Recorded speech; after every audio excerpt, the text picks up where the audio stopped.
à tous. Aujourd'hui, j'ai le plaisir de recevoir Arnaud Lemoine et François Lauré. Tous les deux sont des experts dans le domaine de l'innovation et je les ai sollicités pour venir nous dire comment est-ce qu'on peut innover en temps de crise. Est-ce qu'on peut encore innover en temps de crise? Est-ce qu'il faut innover en temps de crise et de quelle façon? Pour commencer, peut-être, je vais vous demander de vous présenter et de présenter vos structures. François, peut-être? Bonjour, donc François Lauré, je suis le dirigeant de la société Stratinov. J'ai démarré ma carrière professionnelle en fait plutôt dans la recherche académique, dans le domaine des mathématiques en fait pour être plus exact. Et après une brève excursion dans le monde privé, j'ai décidé de créer ma propre entreprise, la société Stratinov, avec mes deux associés, Samar, Amar et Iria Paris. Stratinov a pour vocation d'accompagner des institutionnels, des associations, des entreprises, plutôt des TPE, PME et petites ETI, dans leur démarche d'innovation. En fait, plus précisément, on les accompagne dans l'amélioration de leur performance globale par l'innovation. C'est le but qu'on s'est fixé depuis 2010 où on a créé la société. Arnaud, l'innovation, c'est aussi ton Alors, domaine. alors, oui, c'est mon domaine, même si je me présente pas comme un consultant en innovation. Donc, je suis Arnaud Lemoine, je suis consultant en stratégie, marketing et développement d'activités ou développement économique, selon les clients à qui je m'adresse. Jusqu'à présent, j'avais une société qui s'appelait Lemoine Conseil, où je m'adressais aux petites structures, TPE, professions libérales, commerce. Et depuis 6 mois, j'ai créé une deuxième structure qui est en cours, là, qui va naître dans les semaines qui viennent, qui s'appelle Ekia Conseil, où là, on va s'adresser toujours en stratégie, toujours en marketing et en performance commerciale, plutôt aux grosses PME, avec plutôt des PME gérées et orientées avec des gens qui dirigent, qui sont ce que j'appelle moi des faiseurs. C'est-à-dire, ce n'est pas des financiers ni des écoles de commerce, ce sont vraiment, ça peut être des ingénieurs, des agriculteurs, des faiseurs, des gens qui font et qui n'ont pas forcément, qui sont très doués dans leur métier, mais pas forcément des consciences du marché, des évolutions du monde et de ce qu'on peut mettre derrière le mot innovation, même s'ils sont des innovations produits. Donc voilà, donc je fais de l'innovation au sens très large du terme, comme François, d'amélioration de la performance globale d'une entreprise, parce que l'innovation peut être partout. L'innovation, c'est effectivement le produit. Moi, je dis toujours à mes clients, l'innovation, c'est introduire quelque chose de nouveau pour remplacer quelque chose d'ancien. C'est la définition du dictionnaire, hein, c'est vraiment la plus simple qui existe. Hein, je prends quelque chose d'ancien, je le remplace par quelque chose de nouveau. Et dans l'entreprise, ça peut être à tous les niveaux de l'entreprise, on peut avoir cette innovation. Donc voilà, et j'interviens principalement sur le grand territoire qui va de Bordeaux, en passant par Clermont-Ferrand, Montpellier, Toulouse et Bayonne. Voilà, tout le grand quart sud-ouest. Alors, on peut rentrer peut-être finalement dans le cœur du sujet tout de suite. Est-ce que cette période de crise sanitaire que l'on connaît, est-ce qu'elle freine l'innovation? Est-ce qu'elle incite à l'innovation? Elle doit inciter à l'innovation? Et est-ce que innover finalement depuis début 2020, est-ce qu'on innove différemment? Je peux. François, peut-être? Vas-y. Alors, vous avez utilisé des verbes qui sont peut-être pas immédiatement utilisable par tout un chacun dans l'entreprise. Quand vous avez dit est-ce qu'on doit, je dirais pas ça. D'abord, il faut comprendre que l'innovation, c'est pour, euh, pour reprendre un peu ce que vous avez dit au préalable, l'innovation, c'est effectivement une nouveauté qui peut prendre différents aspects, mais c'est une nouveauté qui atteint un marché et qui ensuite se diffuse dans ce marché. À partir de là, vous dites, dans le contexte de la crise, crise sanitaire, puis crise économique, est-ce que l'innovation est toujours possible? Bien sûr, de tout temps, l'innovation est d'abord née de la contrainte. Il y avait une contrainte. Il se trouve que là, la contrainte, elle est plus forte du fait de la crise. Donc, est-ce qu'on doit innover, comme vous disiez? Je dirais que tout le monde innove parce qu'on n'a pas le choix. Vous n'avez pas le choix. C'est-à-dire qu'avant, on pouvait peut-être prétendre à se dire j'innove ou j'innove pas selon mon humeur, parce que le marché le permettait. Aujourd'hui, il ne le permet plus. Aujourd'hui, il faut innover et de manière répétée. Et donc, pour le faire, il faut mettre en place des conditions qui sont favorables. Parce qu'il ne suffit pas de décréter. Mais tout le monde peut dire je veux innover. C'est génial, tout le monde veut innover. Mais ça ne suffit pas de le décréter.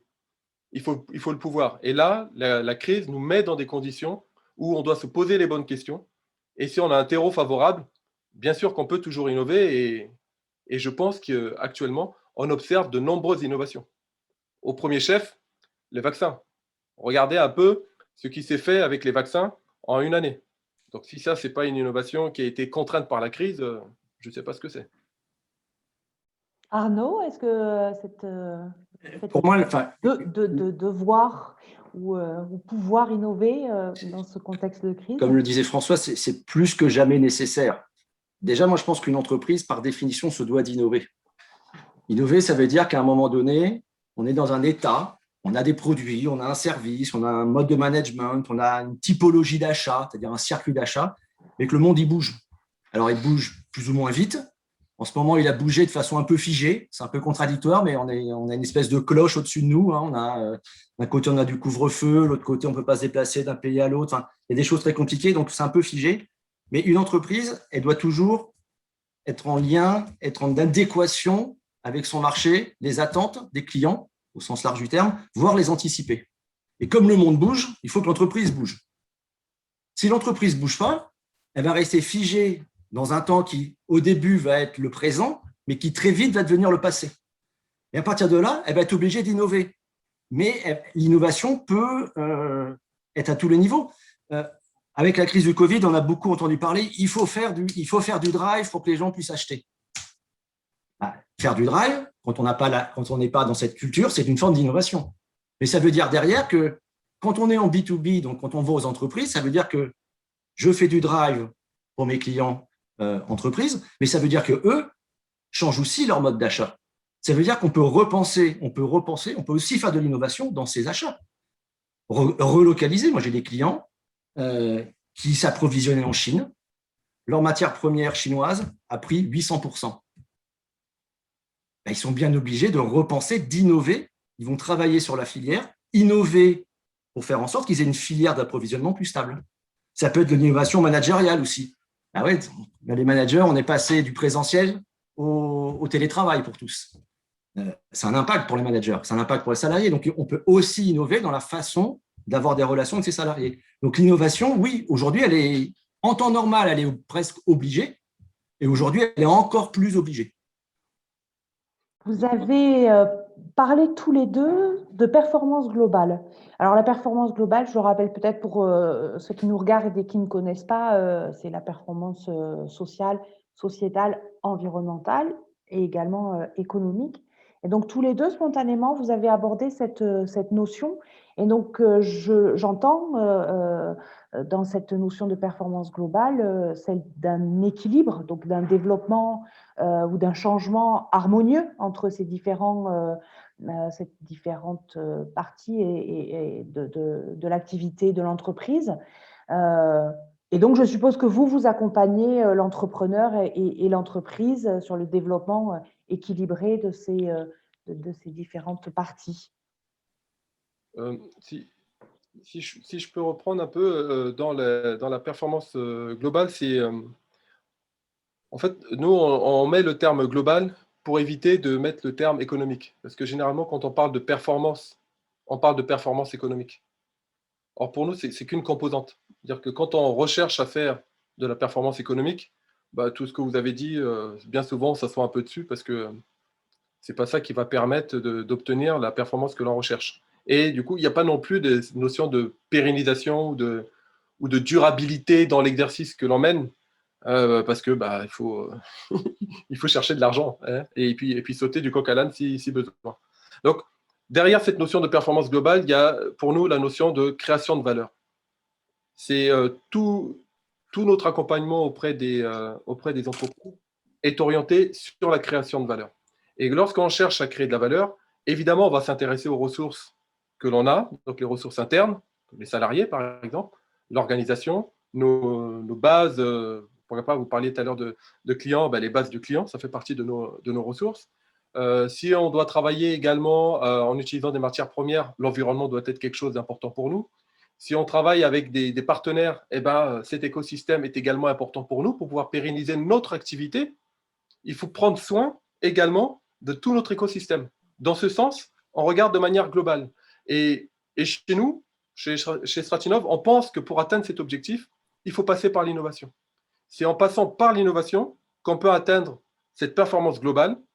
Et pour atteindre cette innovation, il faut investir dans le capital immatériel. Et au premier chef, c'est l'humain. Donc, on revient un peu sur ce que vous disiez tout à l'heure, qu'au final, on a ce côté social ou sociétal qui doit être intégré, mais pas parce qu'on est des férus d'écologie ou autre. C'est tout simplement parce que si on veut pérenniser notre écosystème et pérenniser l'activité, il faut prendre soin de l'ensemble. Sinon, on l'épuise. Et d'ailleurs, pour aller un peu plus loin là-dessus, parce que tout à l'heure, vous disiez est-ce qu'il faut innover, etc. On peut se poser la question, bon, c'est très bien, on a fait le constat, on doit innover, on est contraint, mais comment est-ce qu'on fait? C'est quoi la baguette magique qui va nous faire innover? Je dirais que ce serait la même chose si vous disiez c'est super la vue à l'Everest, j'aimerais bien y aller. C'est pas parce que vous l'avez décrété que vous allez y aller. Vous allez vous entraîner, vous allez vous organiser, vous allez vous entourer. Et peut-être que vous n'y arriverez pas, parce que c'est pas vous qui y arriverez. Et il faudra passer le relais à d'autres qui pourront aller jusqu'au bout. Donc, cet ensemble-là s'organise. C'est tout un travail. L'analogie avec le côté sportif est important, parce que c'est vraiment un entraînement. Mettre en place des conditions favorables pour y arriver, c'est un entraînement qui le permet. De rebondir lorsqu'il y a une crise, c'est un état d'esprit. C'est un état d'esprit qui se travaille. Il y a eu beaucoup d'entrepreneurs qui, quelque part, ont pris la crise de plein fouet et ont eu du mal à se relever pour différentes raisons. Ils ont pu perdre leurs moyens. Et d'autres s'y sont trouvés très bien. C'est un état d'esprit également. Et il y a une norme, d'ailleurs, qui est sortie, qui est non contraignante. C'est un référentiel qui fournit des recommandations. C'est la norme ISO 56002, qui est autour du système de management de l'innovation, qui peut donner déjà des bonnes pratiques. Nous, dans nos accompagnements, on respecte également ce référentiel de bonnes pratiques internationales. Donc, ça peut donner des clés à certains pour pouvoir modifier un peu si je faisais l'analogie encore avec le sportif, à modifier leur programme d'entraînement pour pouvoir atteindre plus facilement leur objectif. Arnaud, est-ce que ce coaching est aussi important dans ton activité? C'est mon cœur de métier. Alors, il y a deux choses. Il y a ce que je fais et ce sur quoi je communique. Moi, ce que je fais, c'est ce que j'appelle du conseil éco-responsable, au sens large du terme, c'est-à-dire du conseil positif pour l'entreprise, positif pour les dirigeants, positif pour les actionnaires, positif pour les salariés, mais aussi positif pour les fournisseurs, pour les clients, pour les territoires. C'est-à-dire que je ne peux pas envisager de faire et pour la planète, j'ai oublié de le dire, évidemment, pour la planète, mais je ne peux pas envisager de faire du conseil différemment. Mais je n'ai pas envie de prêcher à des convaincus. Donc, je ne le dis pas. Donc, ce qui fait que j'ai des clients qui, la première fois que je les aborde, eux, ils n'en ont strictement rien à faire de ça. Ce n'est pas leur sujet. Eux, ils veulent juste voir une chose, c'est je veux le chiffre d'affaires augmente. Eh bien, ce n'est pas grave, on prend leur discours. Et c'est par l'accompagnement, par leur montrer par A plus B que trouver un fournisseur localement, ça peut faire plus de sens, ça peut sécuriser leurs achats, ça peut faire vivre leur territoire, donc pour eux, quelque part, générer d'autres croissances différemment. Et c'est par ça que je tire la ficelle et que petit à petit, je les amène vers effectivement la performance globale, mais sans qu'ils le sachent. Ce que je dis toujours à des gens, c'est convaincre un écolo de manger bio, ce n'est pas très difficile. Par contre, convaincre un gamin qui mange chez McDo de manger bio, je préfère ce challenge. Et l'innovation, ça me permet tout ça. Et moi, j'appuie vraiment sur le fait, c'est que chez beaucoup des TPE, PME que j'accompagne, pour eux, l'innovation, c'est que le produit, c'est que le service. Alors, oui, c'est une grosse partie de l'innovation, hein, c'est un peu ce qui va nourrir l'entreprise.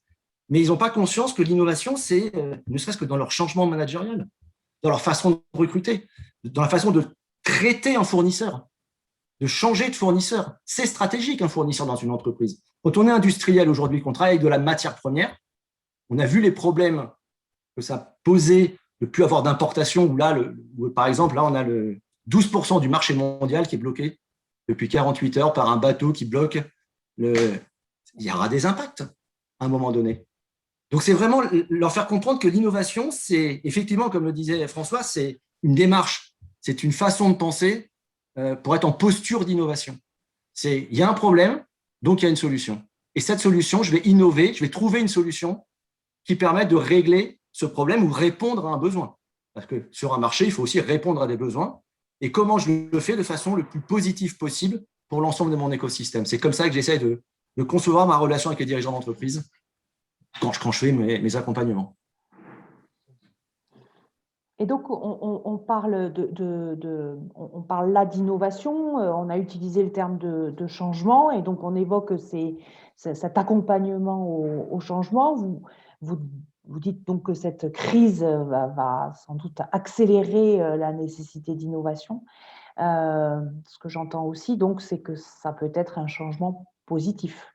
Est-ce que c'est quelque chose auquel je sais que vous y croyez, mais est-ce que vous allez réussir à convaincre vos clients? Je dirais que toute innovation, enfin toute condition critique peut être l'objet d'un plus ou d'un moins. Là encore, ça va dépendre de la posture que l'on prend. Ouais, quand vous êtes au bord d'une falaise, vous pouvez vous dire, bah, vous avez peur parce que vous allez tomber. Et puis vous allez avoir des gens qui vont vouloir construire un pont. Donc encore une fois, tout dépend de l'état d'esprit dans lequel on était et comment est-ce qu'on s'est conditionné pour pouvoir y répondre.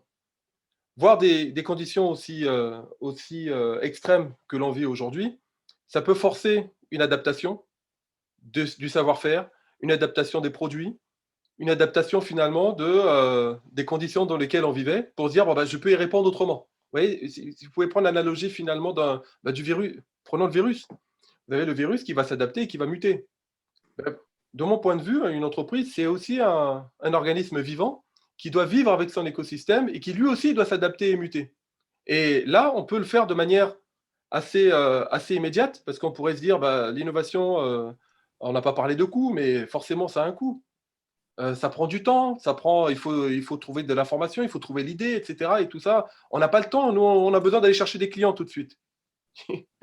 Oui, d'accord. Mais en adaptant notre écosystème, en adaptant notre organisation, en ayant des regards sur le marché, des besoins des clients, eh ben, on peut tout simplement adapter ce qu'on sait faire aujourd'hui. Ça porte un nom d'ailleurs, c'est une approche frugale. C'est-à-dire on fait finalement ce qu'on peut avec ce qu'on a et on le fait tout de suite. Et on peut s'adapter. Et il y a de nombreuses entreprises qui l'ont fait immédiatement et qui ont pu répondre, d'ailleurs, des entreprises qui vont très bien, qui ont bien vécu de la crise. Donc ça peut être une formidable opportunité, mais pour certains, ça peut être aussi quelque chose d'assez chaotique. Donc quand on est dans des situations aussi extrêmes, il ne faut pas croire qu'il suffit d'avoir la baguette magique pour que son entreprise continue. Peut-être qu'il faut changer de business parce que le business sur lequel on était, il a évolué. Après, vous disiez que l'innovation a un coût, c'est certain, elle a un coût, mais elle a aussi très vite des gains. C'est-à-dire qu'il ne faut pas, effectivement, ça peut être un coût au début, et encore, moi, des fois, il y a un certain nombre de choses, c'est quelques heures, on peut innover en quelques heures sur des choses assez simples, mais on a tout de suite des gains. Après, pour répondre à la question de Cécile, j'ai plus vocation à changer le monde. Je ne suis pas sûr qu'à mon échelle, je puisse changer les comportements du système économique global. J'essaye, au moins avec mes clients, avec mon écosystème, de faire changer 2, 3, 4, 5 petites choses. Et si chacun fait ça, goutte par goutte, on arrivera à changer peut-être un peu les choses. J'ai abandonné l'idée du grand soir, du grand soir où d'un seul coup, il y aurait une espèce de levée mondiale de la population qui serait écologiste, bienveillante, résiliente. Non, on le voit encore aujourd'hui dans un certain nombre d'entreprises où c'est plutôt l'appétence du profit financier qu'autre chose. Mais ce n'est pas une raison pour ne rien faire. Au contraire, mais je pense aussi qu'on est de plus en plus nombreux à se dire qu'il faut produire, consommer avec du sens. Et c'est tout ça qu'on met derrière. C'est le sens, c'est effectivement, je consomme pourquoi, je consomme quel produit, quel service, est-ce que j'en ai besoin, comment il a été produit. Et on voit un petit peu, là, il y a quelques études qui montrent qu'il y a effectivement, alors ça reste encore tout à fait minoritaire, hein, on est passé de 5 à 15%. Donc 15% des gens qui consomment commencent à se poser des questions sur un certain nombre de l'origine du produit, comment ça a été travaillé, par qui, le travail des enfants. On voit là voilà. Donc tout ça, ça bouge un peu, totalement insuffisant à mon goût, hein, mais des émissions comme on fait là, et toutes nos interventions aux uns et aux autres dans différents groupes ou au sein chez nos clients peuvent permettre petit à petit de faire avancer des choses positives. Mais bon, le chemin va être long. Ou alors, il va falloir qu'on trouve une innovation pour tout chambouler. Vous avez raison, on peut pas changer les comportements de tout le monde comme ça du jour au lendemain. Il faut qu'il y ait une traînée qui fasse que progressivement les gens s'adaptent et qu'ils aient envie de le faire. Donc, d'où l'intérêt. En fait, dans tout ce qu'on dit, notamment quand on parle d'innovation, bon, on l'a dit, donc une nouveauté, un marché, une diffusion, ça veut dire qu'on arrive avec quelque chose d'original qui est capté par une cible et que cette cible, il trouve une valeur pour pouvoir continuer à l'acheter, par exemple. Et ça marche aussi bien sur les comportements. C'est-à-dire que pourquoi est-ce que aujourd'hui il y a des gens qui s'intéressent de plus en plus à l'écologie? C'est parce qu'ils y trouvent un intérêt. Tant qu'ils n'y trouvaient pas d'intérêt, vous pouviez toujours raconter ce que vous vouliez, ça ne changeait rien du tout.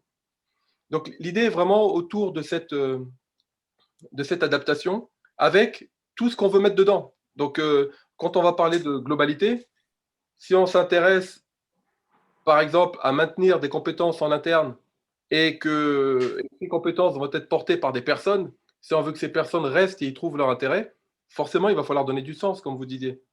Et d'ailleurs, il y a eu, avec la loi Pacte, des entreprises à mission qui sont nées. Donc maintenant, on peut dire à une entreprise qu'elle a sa mission n'est pas seulement de faire plus 20, plus 50, plus 100 en chiffre d'affaires. Ça peut être améliorer tout simplement l'état d'esprit au sein de son entreprise, améliorer son management, rendre l'environnement agréable. Ça, c'est pas mal. Mais ça ne marche que si vous avez cette performance globale. Vous voyez, le bien-être à l'entreprise, c'est sympa, mais si vous ne faites pas de chiffre d'affaires, ça ne durera pas non plus. Donc, il faut penser vraiment, vraiment l'ensemble. Et je pense que c'est seulement en pensant cet ensemble, en apportant des innovations, et donc, j'insiste, c'est vraiment pas que la nouveauté, mais également le marché et la diffusion, que l'on pourra progressivement faire évoluer les choses. Mais il ne faut pas croire qu'on ne peut rien faire dès maintenant. Donc, on peut tout de suite faire quelque chose à budget contraint, dans un environnement contraint, avec des ressources contraintes, et se dire, je peux faire évoluer un truc, je peux améliorer l'organisation interne, je peux faire passer des messages ou faire en sorte que mes salariés soient plus motivés. Je peux travailler plus intelligemment avec mes partenaires. Et ensemble, on peut peut-être se réunir, au lieu d'être des concurrents parfois, on peut peut-être se réunir et puis attaquer un marché ensemble. C'est pas toujours très français, c'est peut-être pas très bien de le dire à la radio, là, mais le fait de chasser en meute, c'est pas très français. Et pourtant, on peut se réunir, notamment sur un territoire, on peut avoir une identité territoriale, et on se complète, parfois on est concurrents, là on est ensemble, on est plus fort, attaquons ensemble ce marché, faisons mieux autour de nous. Voilà. Là, c'est déjà une forme d'innovation et qui n'est pas toujours évidente à mettre en œuvre, sauf avec la crise, vous voyez, les gens vont s'unir un peu plus parce qu'ils n'ont pas le choix. Donc ça, c'est un plus de la crise. Aujourd'hui, si on reprend un peu la courbe marketing, la performance globale, on est un peu ce qu'on appelle les early adopters.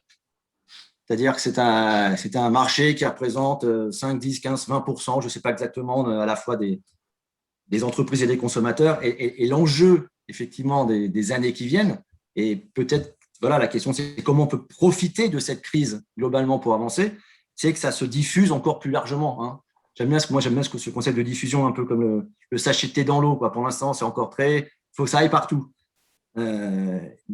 Mais effectivement, il faut le vouloir. Il y a aussi des organisations patronales qui font le travail dessus, hein, comme le mouvement Impact, qui travaille effectivement sur comment on a un impact positif sur l'environnement, sur le social. Ça passera aussi par effectivement la force publique. Hein. À un moment donné, il faut des lois contraignantes parce que si on veut que tout le monde soit à égalité ce qu'on appelle une concurrence pure et parfaite. À un moment donné, il faut que tout le monde ait les mêmes règles. Donc, je dirais qu'il faudrait que ces entreprises, j'ai oublié le terme, là, à mission, elles soient presque généralisées. C'est-à-dire aujourd'hui, moi, en tant qu'entrepreneur, en tant que consultant, je ne comprends pas comment on ne peut pas être une entreprise à mission. La mission ne peut pas être uniquement financière. On est des acteurs de notre territoire, de notre environnement. Donc, on est obligé quelque part d'être entreprise à mission. Enfin, on devrait stigmatiser. Donc, on ne devrait pas dire « Waouh, il y a des entreprises à mission ». On devrait dire « Putain, ouh, il y a des entreprises qui ne sont pas à mission ».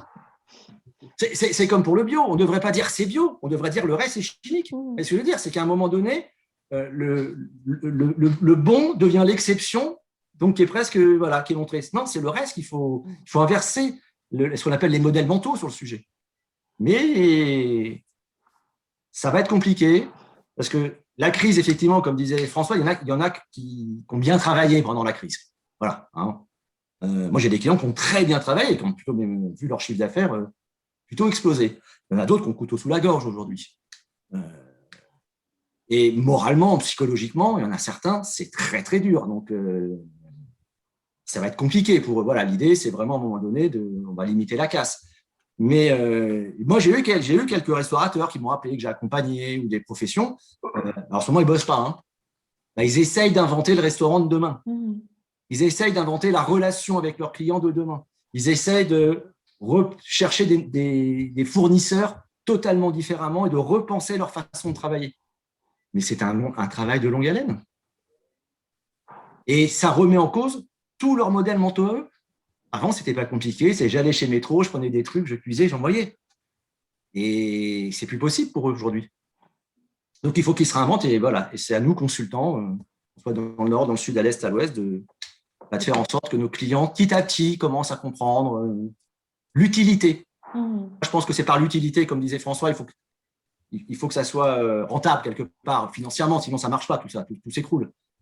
Moi, je rentre sur le conseil global, enfin la performance globale par la performance économique, et après, je leur démontre que la performance sociale, la performance environnementale, tout ça, c'est de la performance et ça joue et ça apporte au reste aussi. Vous avez tout à fait raison sur ces volets. C'est assez dur de faire changer les gens, mais par contre, il y a les nouvelles générations qui ont moins de blocage, on va dire, psychologique sur ces volets. Parce que pour moi, c'est vraiment des blocages. C'est-à-dire qu'en France, on a peur de l'échec. Hein. Vous disiez tout à l'heure, il faut mettre en avant les bons et puis mettre les moins bons de côté. Mais en fait, c'est ce qu'on fait aussi avec les gens. Avec les gens, on prend les bons, on les met là, et puis les mauvais, c'est pas bon.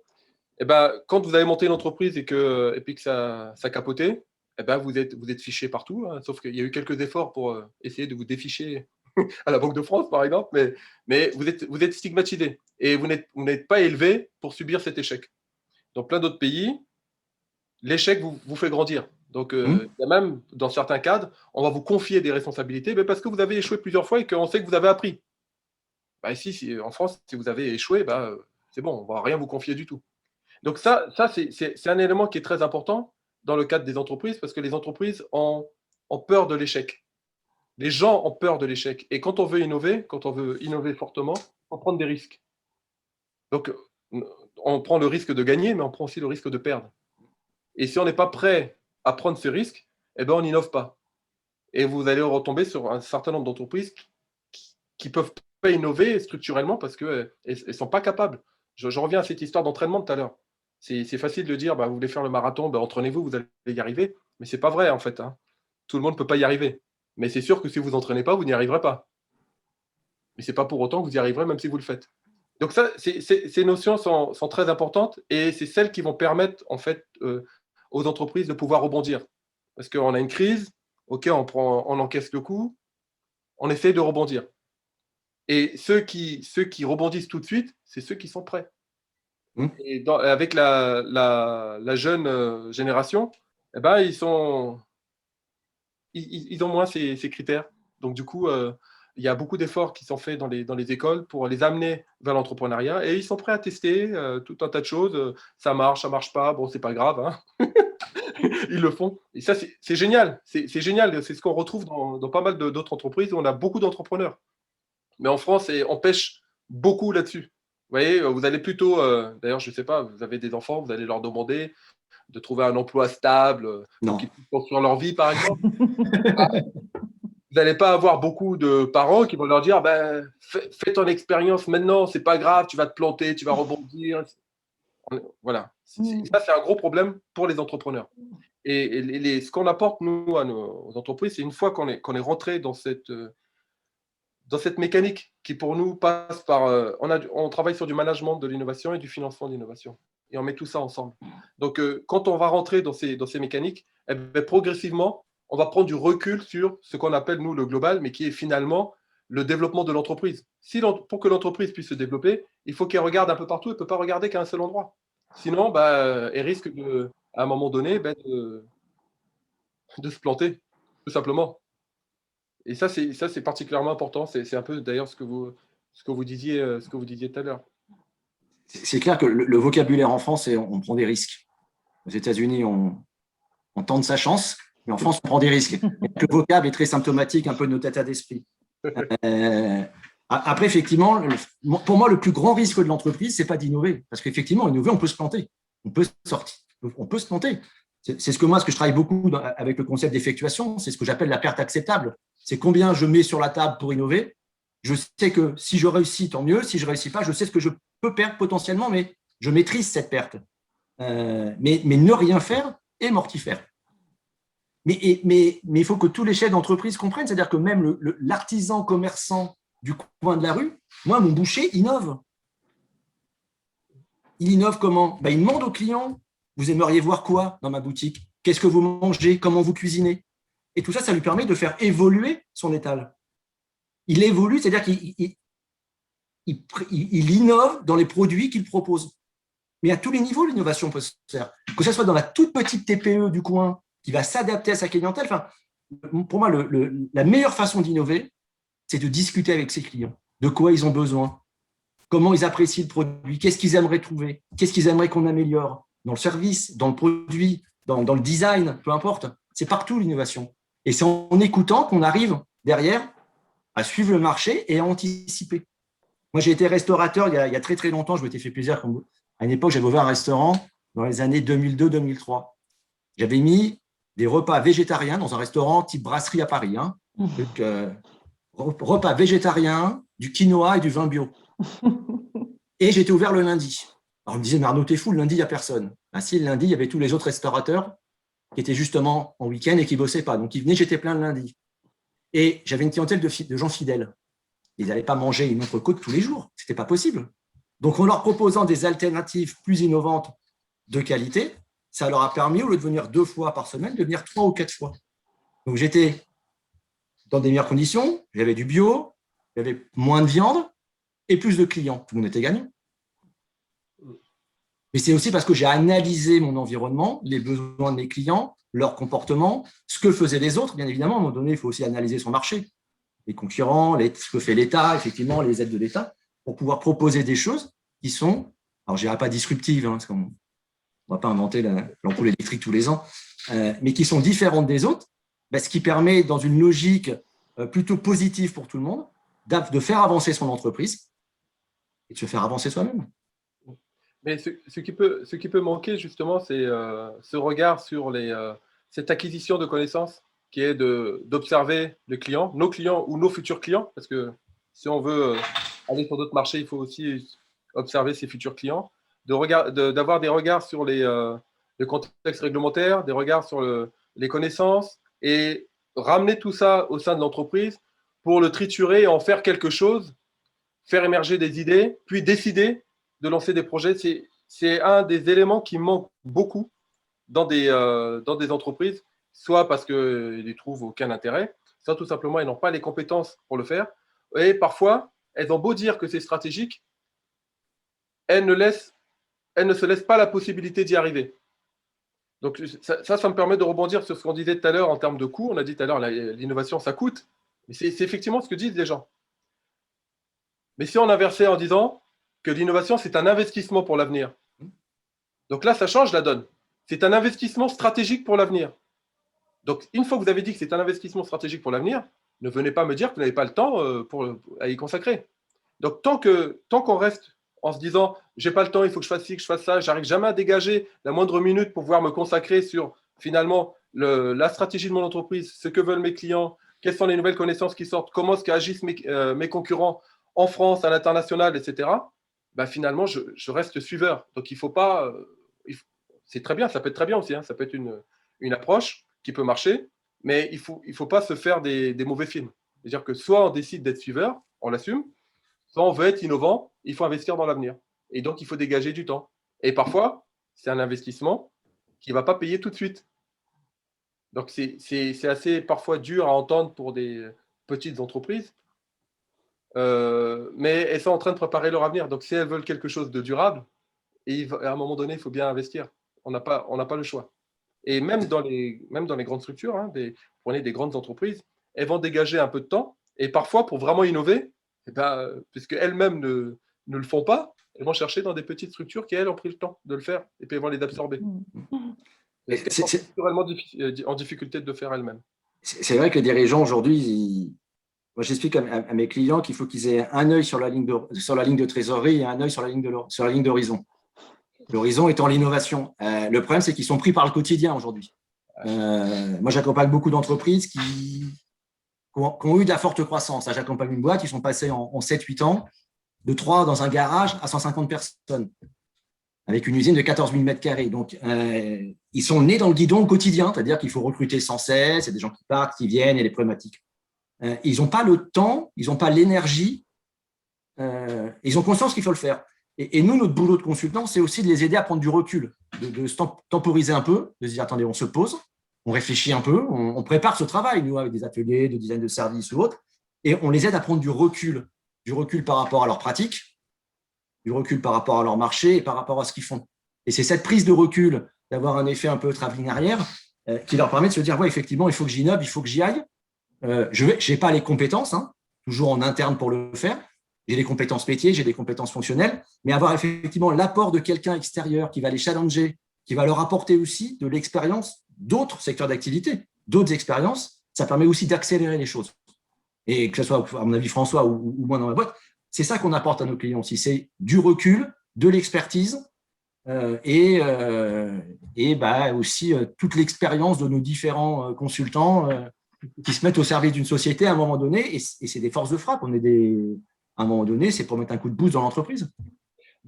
Vous savez que dans des pays autres que la France, on va mettre en avant le côté consultant. On va dire finalement un consultant, c'est tout à fait normal d'en avoir un, de bénéficier de ses services, parce qu'il va vous apporter un plus, comme vous étiez en train de dire. En France, c'est une faiblesse. En France, c'est pas du tout ça. C'est-à-dire, le consultant, qu'est-ce qu'il va encore venir me raconter? Il sait tout faire, c'est un charlatan, etc. On n'en a pas besoin, c'est nous qui connaissons notre métier. Voilà. Il n'y a qu'une fois qu'ils ont goûté qu'ils disent finalement, ça nous a bien dit, on va continuer. mais c'est quand même, ouais, je ne sais pas si vous voyez un peu, enfin, je veux pas être, mon objectif n'est pas d'être défaitiste, mais plutôt que les gens se prennent à bras le corps pour avancer dans la situation où on est. C'est-à-dire qu'on est dans un cadre où on a, comment dirais-je, on n'est pas formaté pour se challenger et prendre des risques. On évite. Lorsqu'il y a des compétences qui sont potentiellement accessibles, par exemple dans le monde de la recherche, on n'y va pas parce qu'on se dit, bah, ceux-là, ils ne savent pas ce qu'on veut, de toute façon, ils vivent dans leur coin, ils ne comprennent rien à l'économie. Vous avez des consultants qui peuvent faire le pont sur certains domaines, et on va dire, ben non, ça c'est des consultants, ils ne connaissent pas nos métiers, et puis de toute façon, les consultants, ils coûtent trop cher, ils ne servent à rien. Et on se revient sur notre propre activité, où on se dit, ben, finalement, on n'a pas le temps, il faut que je fasse ci, je fasse ça, et on ne prend pas le temps de prédire l'avenir. Comment est-ce que vous voulez avancer? Je pense qu'il faut à un moment donné vraiment se dire, je veux. Donc, il faut le décider stratégiquement, de dire, je veux investir dans l'avenir, je mets tous les moyens pour pouvoir y arriver. Et les premiers moyens dont dispose l'entreprise, c'est déjà elle-même s'organiser, regarder les ressources dont elle dispose, valoriser ces ressources pour pouvoir préparer cet avenir, anticiper sur ses besoins en compétences et en autres ressources, et ces compétences, aller les chercher. Et les consultants, ils ne sont pas là seulement pour écrire consultant sur leur front. C'est-à-dire que la meilleure des récompenses que n'importe quel accompagnant peut avoir, c'est d'avoir été utile. Donc, vous voyez, cette création de valeur. C'est-à-dire que moi, ce que j'aimerais, c'est que mes clients écrivent « J'ai eu une création de valeur, voilà, par Stratinov, c'était super. » C'est ça que je veux. Donc, s'ils ont eu cette création de valeur, c'est que l'entreprise s'est développée. Et s'est développée avec le chiffre d'affaires, avec les compétences, avec un repositionnement qui était plus pertinent, etc. Cette création de valeur doit guider. C'est celle-là qui doit être mise en avant quand on parle de ROI. Vous voyez, ROI, c'est bien. Hein. Le ROI, le retour sur investissement. Généralement, on dit j'ai mis 1 euro, est-ce que j'ai gagné au moins 1 euro, sinon ça ne vaut pas le coup. Mais comment est-ce qu'on le calcule? Quand on parle de création de valeur, vous mettez 5 euros et vous avez des salariés qui sont super motivés. Ça coûte combien ça? C'est quoi votre retour sur investissement? Et ils vont s'impliquer dans le développement de votre entreprise et puis ils vont gagner en autonomie. Ça vaut quoi? Donc, c'est cette performance globale qu'il faut voir. Et si vous leur donnez du sens à travers ce que fait l'écosystème, que vous êtes capable de travailler en bonne intelligence avec vos partenaires et que vous êtes capable de capter l'information technique, scientifique, réglementaire, marketing, tout ce que vous voulez, pour pouvoir faire émerger des nouvelles propositions en interne et les piloter, moi, je pense que vous êtes tout simplement en train de faire durer votre entreprise. Et là, on peut parler de la durabilité de l'entreprise. On n'est plus en train de parler de performance économique. Ça va au-delà. Mais très bien, c'est extrêmement clair en tout cas. Arnaud, François, vraiment, je vous remercie d'avoir partagé vos réflexions et puis votre pratique du quotidien, cette vision extrêmement pragmatique. Je vois là aussi, vous êtes tous les deux sur la même longueur d'onde là-dessus. Et puis, je crois que voilà, votre message, même si je le schématise un petit peu, c'est n'ayez pas peur, innovez, investissez dans l'avenir. Ça fait pas mal. C'est pas douloureux. Y aller maintenant. Même pas mal. Merci encore à tous les deux. Merci à toi, Cécile. Merci, François. Ouais, merci Arnaud, merci Cécile. Et encore merci pour cette émission. Ciao. Allez,